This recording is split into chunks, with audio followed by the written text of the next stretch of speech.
Ginugunita ngayong araw ang ika-83 kaarawan ni dating Senador Benigno Ninoy Aquino Jr. Ang detalye, alamin natin mula sa aming kasamang si Julius Desamburon. Mag-uulat mula sa Malacanang, live. Kirby, ginugunita nga ngayong araw ang ika-83 kapanganakan ni dating Senador Benigno Ninoy Aquino Jr. Sa schedule nga po ng Pangulo, nagtungo siya kaninang alas 11 ng umaga sa puntod ng kanyang ama sa Manila Memorial Park kung saan ay nag-alay siya ng panalangin. Mas nakilala po si Ninoy bilang isa sa mga kritiko ng dating Pangulong Ferdinand Marcos. Sa edad na 17 taong gulang, si Ninoy ang pinakabatang natanyag sa pagiging isang korespondent sa digmaan sa Korea.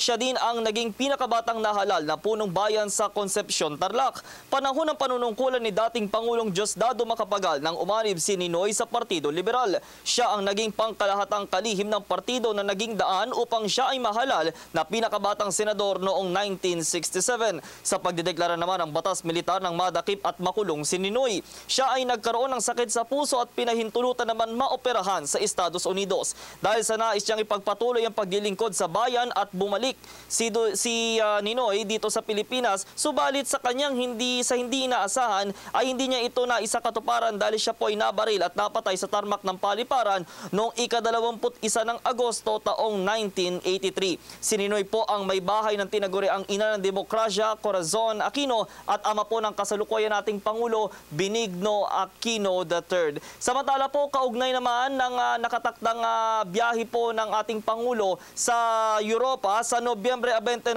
po ngayong buwan o sa araw po ng Linggo. Inaasahan po ang pagtungo ng Pangulo sa Europa upang dumalo po sa Climate Change Summit.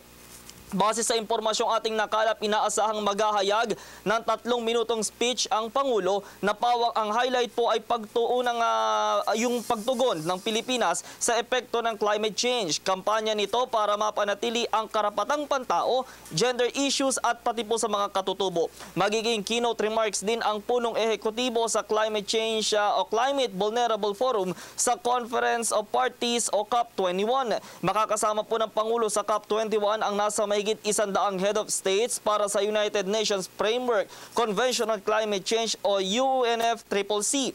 Ipinakikita lang nito na walang patid po ang ginagawang hakbang ng pamahalaan para mapangalagaan ang kapakanan ng mga Pilipino na itinuturing ng Pangulo na boss. Na inanunsyo din po ng Department of Foreign Affairs na nakahanda na sa 3 estado ng Europa na tunguhin ng Pangulo simula sa katapusan ng buwan, ika-30 ng Nobyembre hanggang sa ika-5 po ng Disyembre. Kabilang na po dito ang Paris, France, Rome, Italy at ang Vatican City.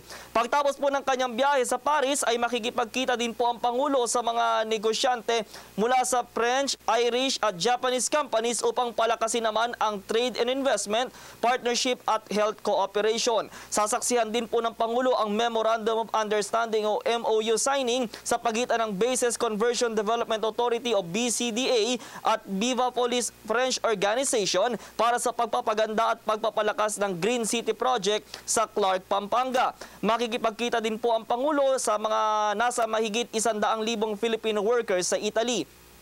Nakatakda din siyang tumungo sa Santo Papa para personal itong pasalamatan sa naging pagbisita nito noong buwan ng Enero. Mapag-uusapan din po dito yung mga developments o yung ginagawang hakbang na po ng pamahalaan para bigyang ayuda yung mga nasalanta ng bagyong Yolanda. Kabilang na po dito yung construction at rehabilitation efforts.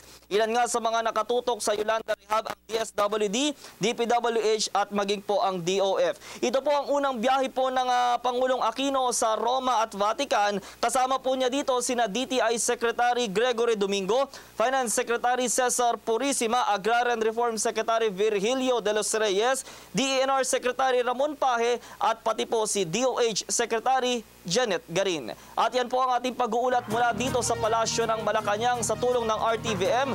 Ako si Julius Desamburon para sa Telebisyon ng Bayan.